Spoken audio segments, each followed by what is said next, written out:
Сәлем достар, менің атым Алена. Бүгін біздің қаһарман жобамыздың қонағы Дулат Кеңесбеков. Дулат, сәлем.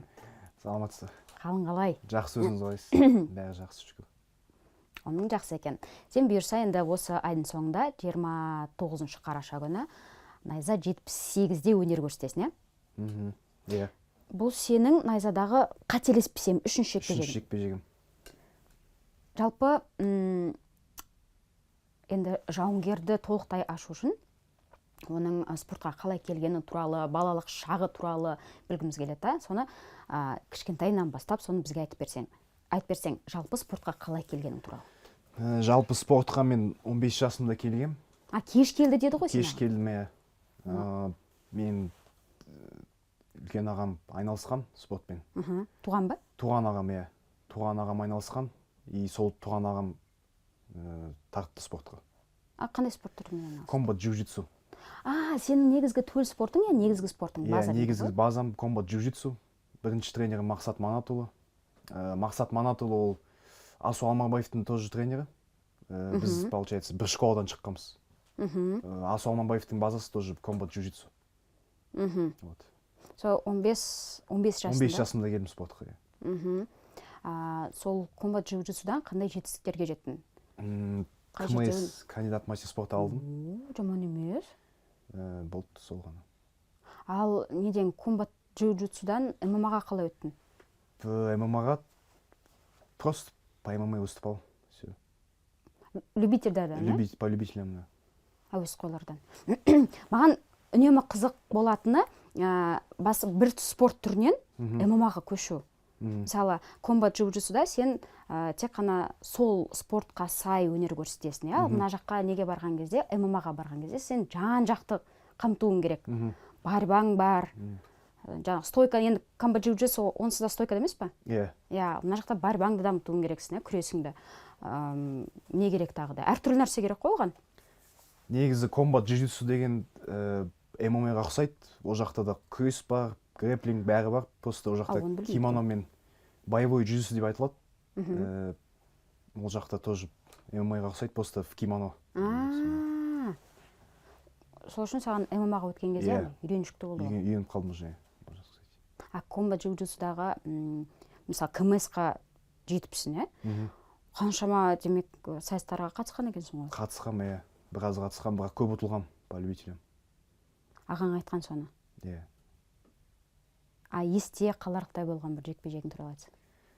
Есте қаларлықтай ондай жекпе-жек жоқ. Неге? Есімде жоқ. Бәрі саған бірдей сияқты? Бірдей сияқты, иә. Мен үшін бәрі бірдей сияқты. Ал ММА-ға сен осы қазақстандық бір лигадан бастаған екенсің, иә? Селекшннан бастаған? Селекшннан бастаған. Ол 17 жасында болған? Ол 17 емес, по-моему, 19 жасымда бастаған. Бірақ ММА-ға 17 жасында келдің? 15-16. Тоқта, 15 жасында сен комбат джиу-джитсуға келдің? Иә. Бірден ММА жоқ, комбат джиу-джитсуды 15 жасымда бастадым. Ал ММА-ға где-то 17 жасымда көшіп кеттім. Сонда 2 жыл жүрдің ана жақта? 2 жыл жүрдім. Сөйтіп ММА-ға көшкені туралы? Иә. Сол туралы айтып берсең енді. По любителям шыққам ММА-дан. И содан кейін уже ағамның кеңесі бойынша тексеріп көрейік деді өзімізді. Кәсіби түрде? Кәсіби түрде, иә. И бірінші жекпе-жегімді ұттым. И вот содан кейін уже полностью ММА-ға көштім. И все. Қазіргі рекордың қанша еді сенде? 3-те 1. 3-те 1. Бірақ жеңіліс. 3 жеңіс. Жақсы. Сонда сен бізге 1-де 1 рекордпен келдің, ә? 1-де 1 рекордпен келдім, иә. Ал екінші жекпе-жегің қайда өтті? Екінші жекпе-жегім сол селекшнда өтті тоже. Сосын барып найзаға көштің? Иә. Үшінші жекпе-жегім найзадан бастадым. Сенің кіммен? Шумурадов.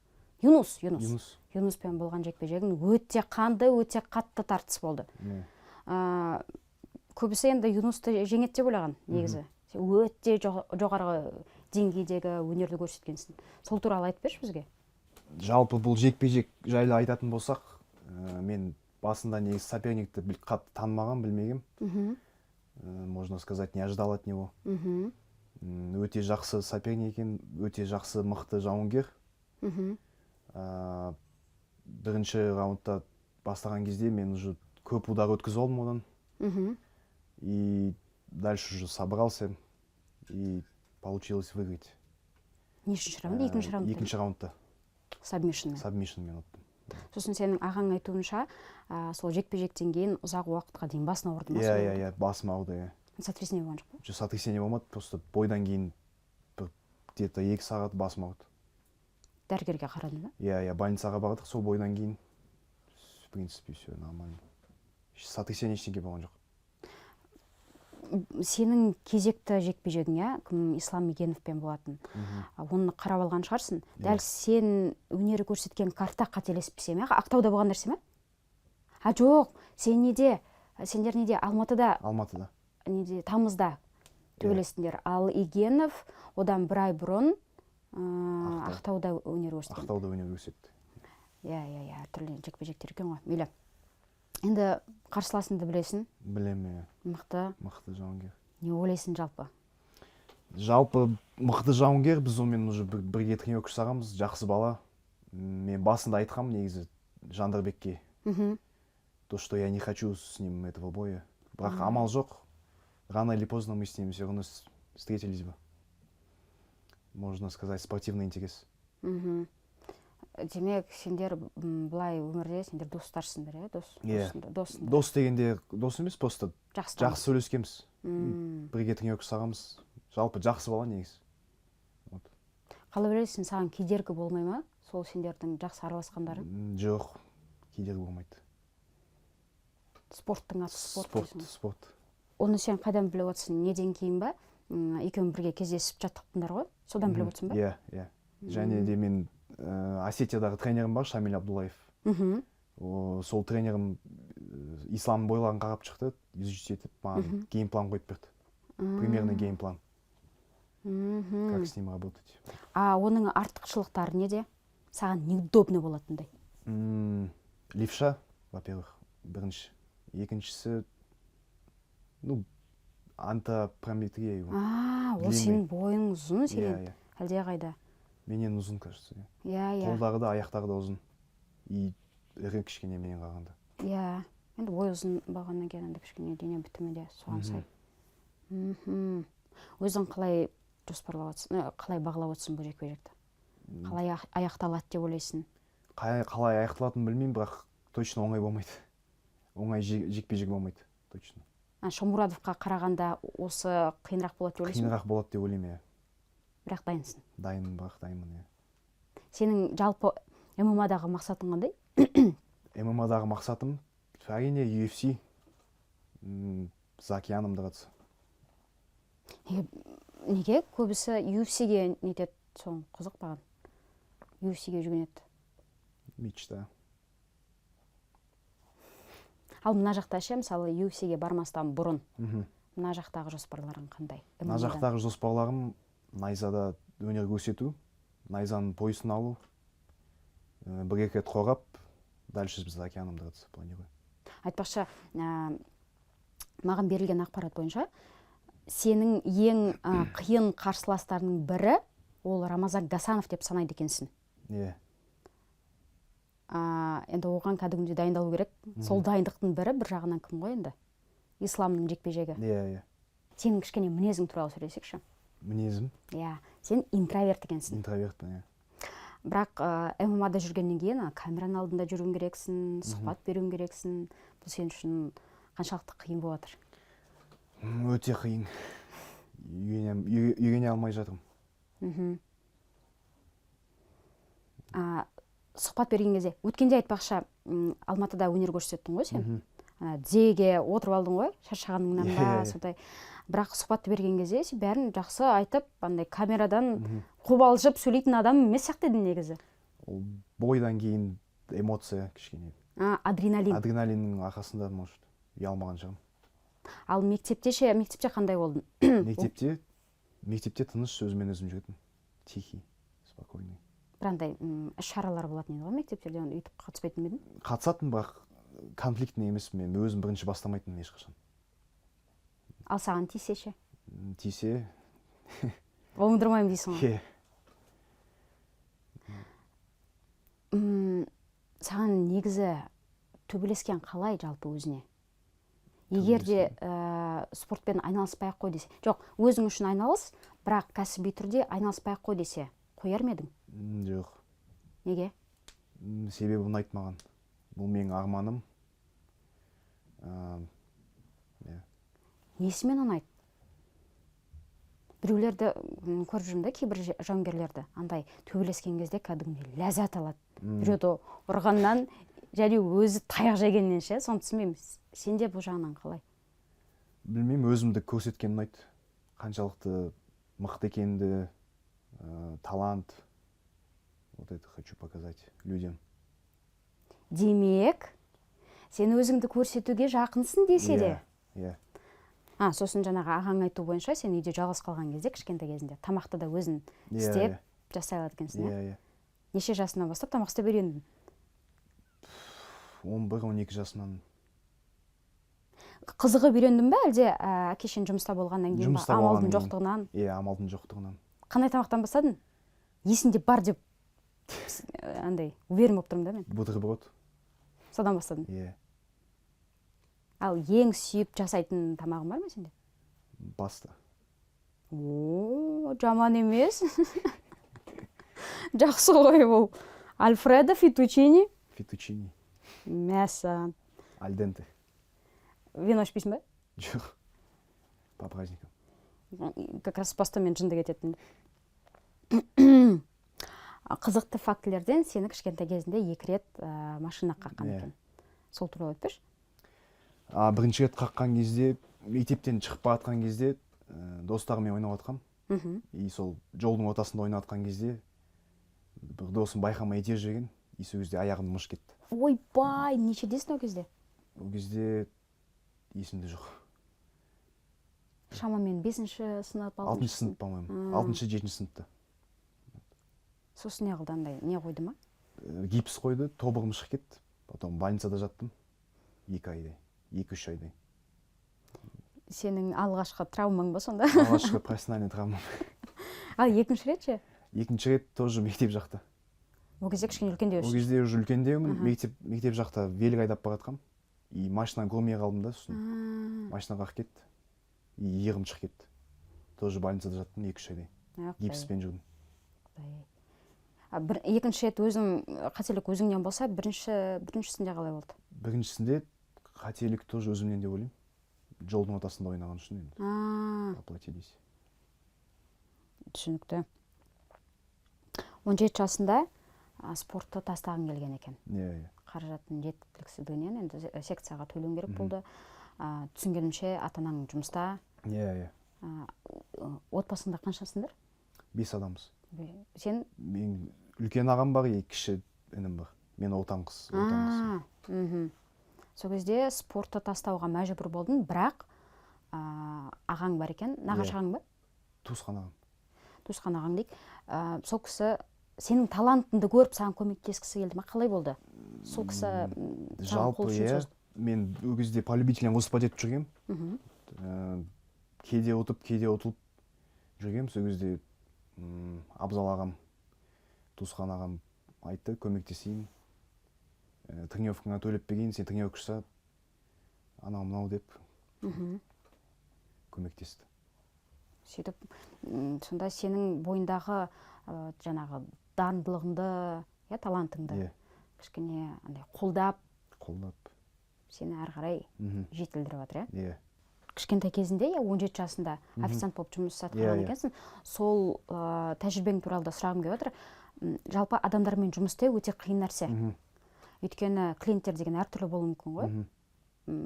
Дұрыс қарамасаң да саған келіп ұрысып кетуі мүмкін. Сол жерде бір андай ұрыс төбелес деген сияқты дүниелер болған жоқ па?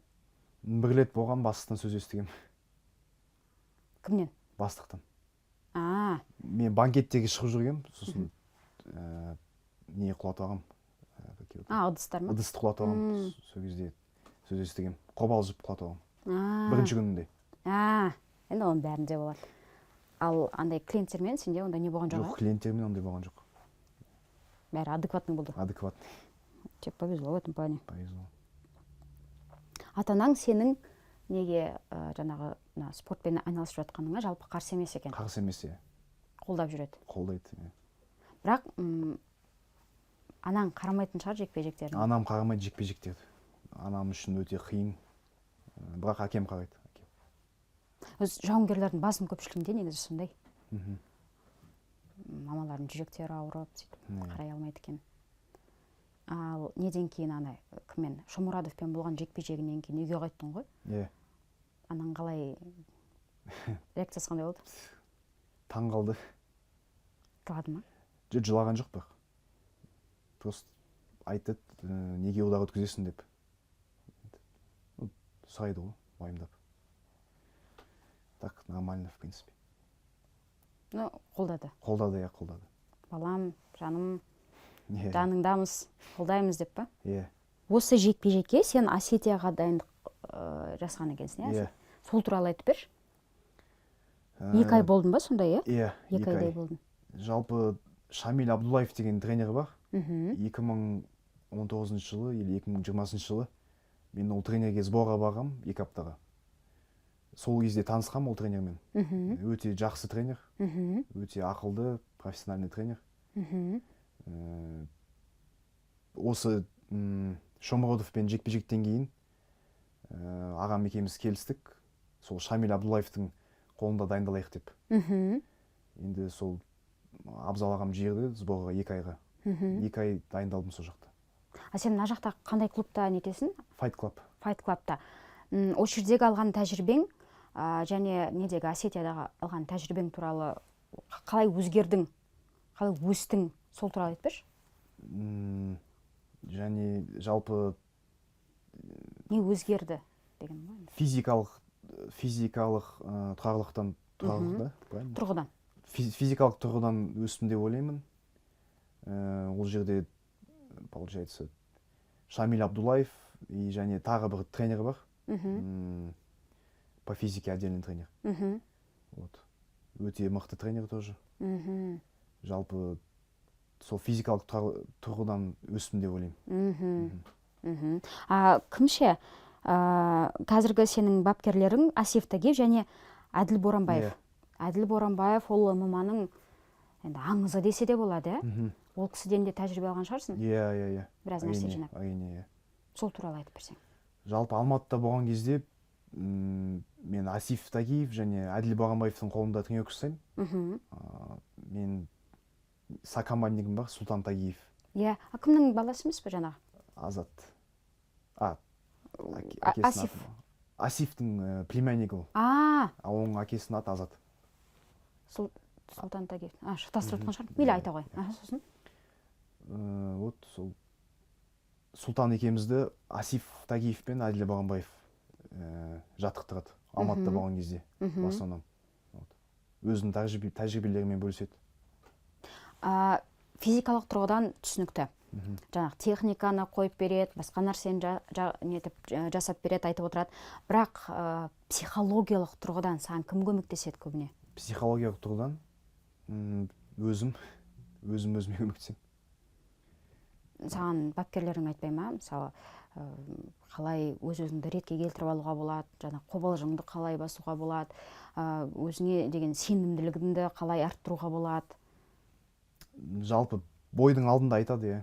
Бойдың алдында советтер айтады.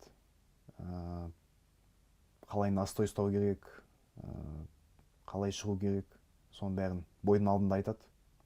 Сосын мына жақта Алания Атлетикс деген, ол жаңағы Шамиль Абдуллаев ағаң туралы айтқаның сол, иә? Сонда Аланиядағы зал ма? Иә, Алания, Осетия. Владикавказ деген қалада. Мен Алания деген кәдімгі Түркияның Алания деген қаласы бар ғой. О жақта да залы бар ма деп ойлағаным ғой. Дағыстанда 2 рет жиында болған екенсіз. Иә. Біріншісі 18 жасында барыпсың. 18 жасымда. Екіншісінде Махачкалаға. Иә. Сол тәжірибең туралы айтайықшы. 18 жасымда любитель кезінде выступать етіп жүрген кезде күресіммен проблема болатын. Сосын ағам екеуміз сөйлестік. Ағам Абзал ағам. Абзал ағам, иә. абзал ағам жіберді Дагестанға. 18 жасымда жалғыз өзім бардым. И сол жерде 3 ай дайындалдым. 3 ай күресімді дайындадым. Екінші рет барған кезде уже екінші рет профессиональный бойға дайындалдым. Екінші жекпе-жегіме. Селекшндағы? Селекшнда, иә. Вот. Екінші барғаны сол, бірақ 2,5 айдай болыпсың ол жақта. Ол жақта 2,5 айдай болдым, иә. Басқа жерге барған кезде, жаңағы басқа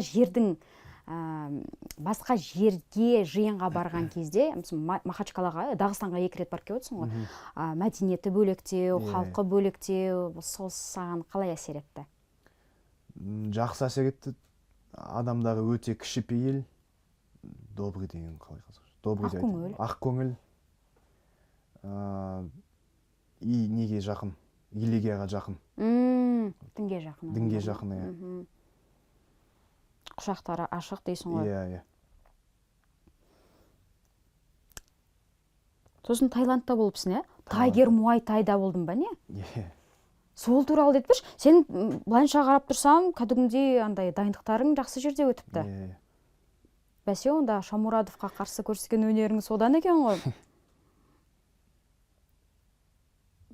Ал Тайгер Муай Тайда қанша уақыт болдың? 2,5 айдай тоже. 2,5 айдай болдым, иә. Ол қай кезде, неше жасында? Ол 19-20 жасымда, 20 жасымда, иә. 18 жасында жаңағы Махачкала, сосын кейін Тайгер Муай Тай. Жақсы. Дарлин.